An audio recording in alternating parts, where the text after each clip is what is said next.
think of a theme park, you usually associate an icon with it, something that gives you an idea where you're going and what the park's about. They can be as simple as an entryway centerpiece, an attraction building and structure, or towering mega structures at the center of the park designed to give you an idea where you are. They come in big and small and all different shapes and sizes. Today we're going to look at 13 different theme park icons and rank them up. We're going to start it off with Mickey's Fun Wheel at Disney California Adventure. Starting off our countdown with this ride turn icon, while I think a Ferris wheel is a perfectly acceptable icon for a small family-run or independent park, or even a boardwalk park for that matter, it just feels out of place at a Disney park. I personally think that Grizzly Peak should still be the icon to this park. Hopefully one day, Disney California Adventure's ongoing identity crisis will be over and a proper icon will be in place for this awesome park.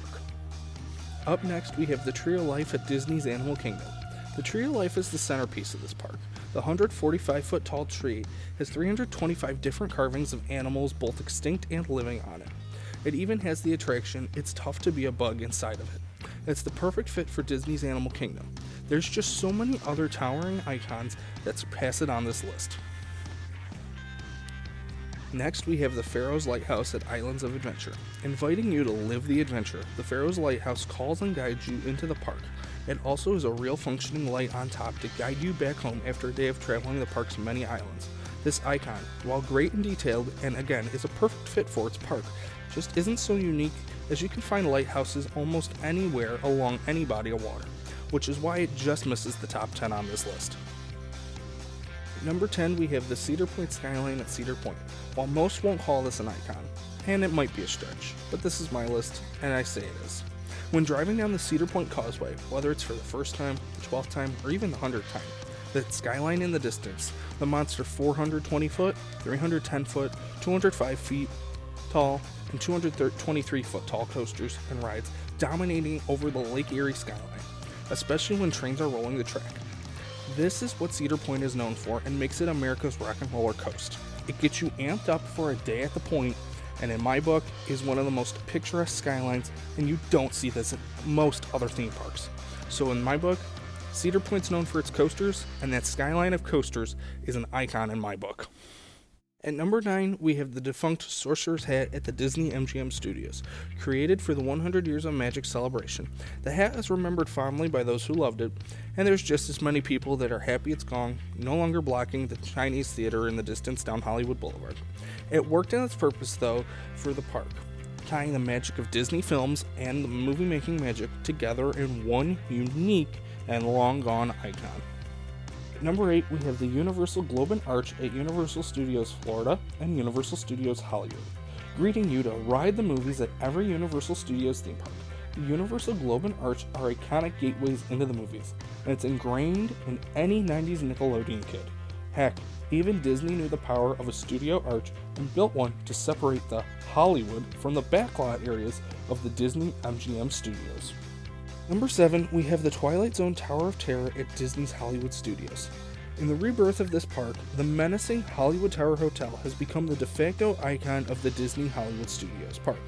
While an iconic ride and structure, this 199-foot tall ride just has never felt like it made sense to me as the park's icon.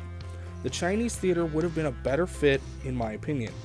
Or maybe something else that we're going to talk about a little bit later on this list. Number 6, we have the Eiffel Towers at Kings Island and Kings Dominion. Since its debut almost 50 years ago at Kings Island, the Eiffel Tower sitting at the end of International Street has given guests breathtaking views of the parks and surrounding towns. The 315-foot tall tower was so iconic it was replicated for Kings Island's sister park, Kings Dominion, in 1975. These towers captivate you just as much as you walk in the parks as the monster coaster collections that surround them.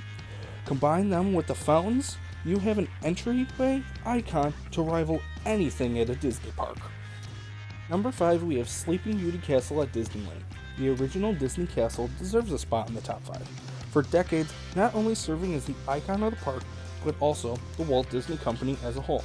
The 77-foot tall castle is the only one Walt Disney himself got to see finished and has been greeting guests since 1955.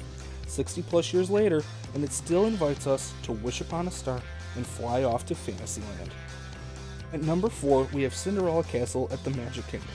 When Roy unveiled Walt's greatest dream in 1971, everything was bigger and grander than what it was at Disneyland, including the 189-foot tall Cinderella Castle. Designed to be seen from miles away and across the Seven Seas Lagoon, Magic Kingdom's castle took everything that worked at Disneyland and plussed it, as Walt would say. This iconic castle is not only the park's icon, but Walt Disney World and the Walt Disney Company as a whole. 50 years later, it still brings joy and inspiration to all who come to the most magical place on Earth.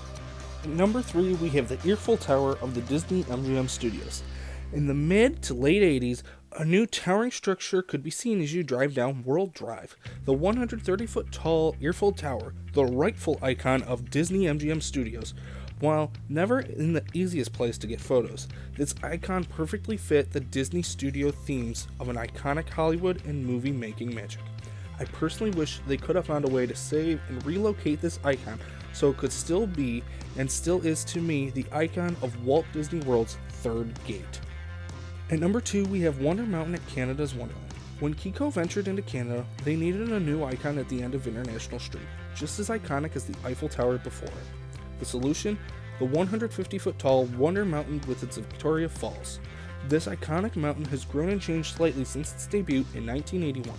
While guests can no longer explore its walkways and paths, the famous cliff divers still jump off the edge of the falls. The mountain interacts with 3 different rides. Dive 90 feet off the ledges on Vortex, race through the caverns on Thunder Run, or track down dragons on Wonder Mountain's Guardian. Wonder Mountain is the perfect icon for the thrills and spills of a park like Canada's Wonderland, but there's one icon slightly ahead of it. At number 1, we have Spaceship Earth at Epcot. The 180-foot geosphere at Epcot is number 1 in my book. From the outside, it's absolutely stunning, symbolizing the innovative tech in our global community. So elegantly, not only does it look cool, but it also contains the ride through time and communications inside. Also, you can't help but want to touch the Alucobond panels that make up the outer sphere. And it looks better at night with its new lighting package, the Beacons of Magic. It's a welcome feature to the iconic golf ball. And that's going to wrap up this countdown of the top theme park icons. I want to thank you guys for watching, and if you like this video, and you want to see more videos like it, please consider liking this video and subscribing to our channel for more theme park and coaster content. As always, thank you all for watching, and we'll see you in the parks.